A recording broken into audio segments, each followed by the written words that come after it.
What is up, guys? Welcome to 2024. I know a lot of people have New Year's resolutions and things that they're trying to work on as far as improving themselves and change their lives. And that's one of the reasons why I wanted to make this video. And I want to make it specifically around the topic of phone addiction, smartphone addiction. And I'm doing that, one, because I myself, that's one of my New Year's goals, is to cut back my screen time and become less addicted basically to social media and the different apps on my phone. And then two, because I saw a crazy stat the other day where it said the average person in 2023 basically has a screen time of over 6 hours.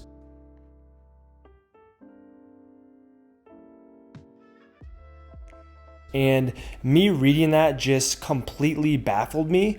It doesn't surprise me, but I think it's a sign that there's a lot of people that are struggling with smartphone addiction. And I say addiction because it is an addiction.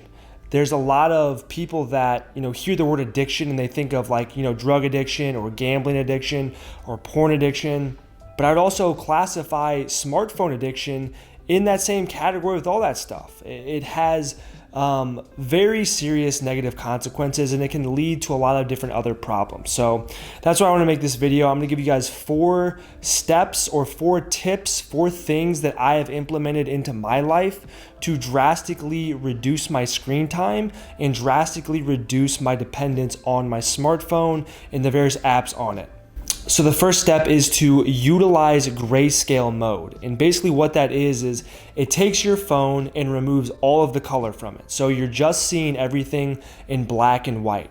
One of the reasons why our phones are so addicting is because these apps, the videos we're watching, everything we're consuming on our phone is very visually stimulating. It has very bright, vibrant colors. There's different animations, there's texts popping up and moving around, and there's just a lot going on the screen, and it makes it much more visually stimulating, much more appealing to watch. Now, when you transform or change all of that from color to then black and white, it's amazing how less appealing it becomes. And how you do that is with an iPhone. So you go to your settings in your iPhone, go to accessibility, then display and text size, and then you're going to scroll down and you're going to see a button for color filters, and you're going to hit that, and then it should have an on off switch. So you're going to click on, and then you're going to click grayscale, and then what that does is it turns your phone into black and white. Now, I don't recommend keeping your phone on black and white all the time because I think eventually you're just going to get sick of it and just stop doing it completely. But what I do is throughout the week, so Monday through Friday, when I'm trying to focus on work and going to the gym and doing things in my life, I put it on grayscale. That way I can focus on the things that I need to focus on. I kind of let the weekends be free or be colorful, just to kind of reset and I guess still enjoy the features of the phone without 100% neglecting myself of all the visual stimulation and cool colors. The second big tip I got for you guys is to turn off notifications. Now, this is kind of an obvious one, but I think a lot of people fail to do it because they fail to realize the importance of it. And as someone who works in the world of digital marketing, specifically on marketing apps, I know how important it is for companies to have your attention and keep you on smartphone apps as long as possible. And that's exactly what these push notifications that are blowing up your phone are doing. So what I recommend is you figure out what 1, 2, or maybe 3 apps are essential to your life, and you can leave those on. For me, I keep my Google Chat notifications on so I can get notifications when I'm at work and not necessarily in front of my laptop. I keep a notification on for different scores, so like sports scores, some different sports teams I follow, I get updates, when the game ends and what the score was. That's just a personal preference one, but it's not blowing up my phone. And then I also get notifications for my local grocery store just to see when things go on sale, when there's coupons, things of that nature. Any other app on my phone, whether it's Instagram, Snapchat, Tinder, Hinge, any other app, I would turn off notifications for it because it's just going to get overwhelming and drain your time and drain your focus. The third big tip I got for you guys, and this is a very obvious one, but it is so powerful, and again, a lot of people fail to do it, is to distance yourself from your phone. Physically distance yourself from your phone. So what I do a lot of times whenever I'm just hanging out at my apartment, watching TV or watching a movie or eating or cooking dinner, whatever it may be, I will take my phone and I will physically set it in a different room.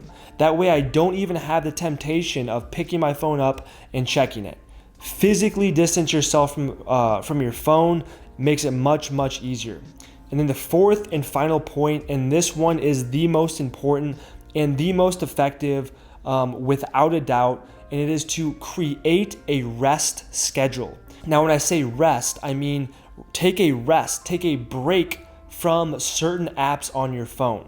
So say you are trying to stop being so addicted to Snapchat and Instagram. What I would do is I would pick out a couple days each week. They're the same days week over week, and label those days as rest days or break days. And on those days, you completely delete those apps off your phone. You do not check them on other platforms or anything else, and you just go that entire day without checking that app. So for example, whenever I first started doing this, I did Mondays, Tuesdays, and Thursdays were my rest days. On those days, I deleted the apps off my phone. I didn't check them. They were completely out of my life. And I will say, when I first started doing that, it was really uncomfortable at first because I was so used to checking Instagram all the time or checking Snapchat. And I felt very out of the loop. I felt like people were having conversations in group chats and I wasn't a part of them. And I felt like I was just missing out on a lot of stuff. And that's totally normal to feel like that. That is just a sign of how addicted you are to that app. But what I do then, so for a month, I followed a schedule where I was taking Mondays, Tuesdays, and Thursdays as rest days. I could check my phone or check my those social media apps and have them on my phone any other days outside of those. After a month came up, I then started to think to myself, I was like, you know what? I want to add another rest day in there. Because I feel like I can. So now Mondays, Tuesdays, Thursdays, Fridays are my rest days from Instagram, basically. I've completely deleted Snapchat off my phone, but those are basically my rest days from Instagram now. And it's gotten to the point now to where like Saturday rolls around and I really don't even care to check it. I'll download it, check it real quick, and I'll just delete it again within like 30 minutes to an hour. So it's a super effective strategy, and a pro tip or something that will make it easier for you to be honest or hold yourself accountable is I recommend writing down what your schedule is and hanging it on your wall. So for instance, I have a whiteboard in my room right next to my bed on the wall. I would recommend writing down which days of the week are going to be your rest days. If you don't have a whiteboard, write on a piece of paper and tape it to the wall.